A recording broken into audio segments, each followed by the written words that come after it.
Unions are desperate for new members. Every union is a business, make no doubt about that.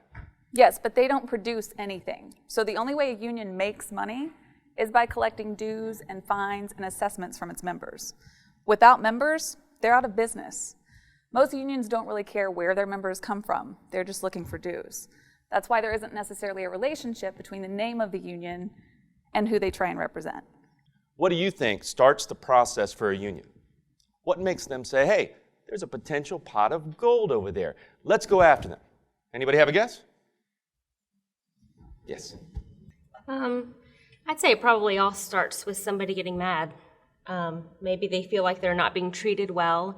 Maybe they don't get along with their manager. They get bed shifts, something like that. Any or all of those reasons can be exactly right. Shoot, that happens every day. Or at least every week. Somebody's not happy about something. I hear you, but sometimes those with the loudest mouths can infect others. Little things become big things, and then the old phrase about one apple spoiling the whole bunch starts to manifest itself. Yeah, staffing, scheduling, pay practices, managers, and other leaders can be painted as being unfair or distant, not in tune with the people's needs. What starts as a single flake has a snowball effect, and it can happen quickly. Here's a common one. People seem to be spending a lot of time talking one-on-one with not only other people in your department, but in other departments and areas of the hospital too. Some of that goes on all the time, of course, but with union organizing activity, there may be a lot more visiting going on.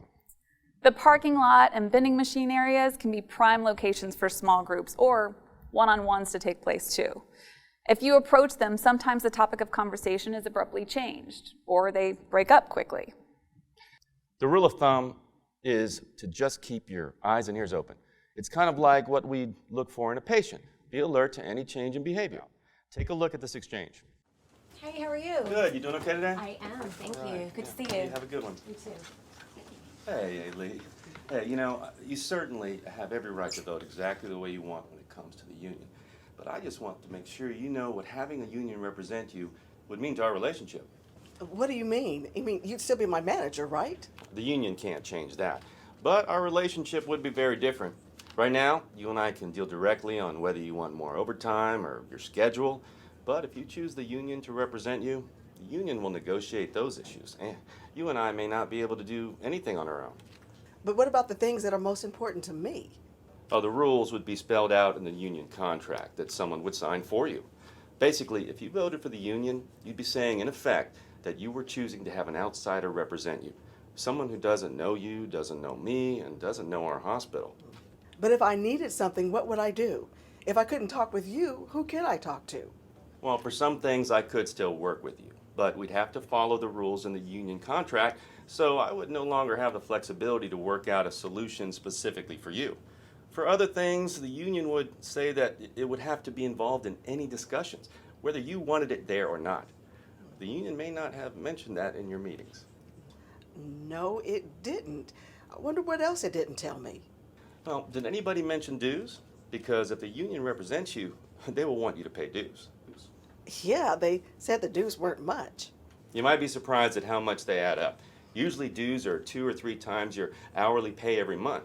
That may not seem like a lot one time, but multiply it times 12 and you can figure out how much of your paycheck every year is going to the union. Oh, whoa, that's a lot of money. And then there's the possibility of a strike.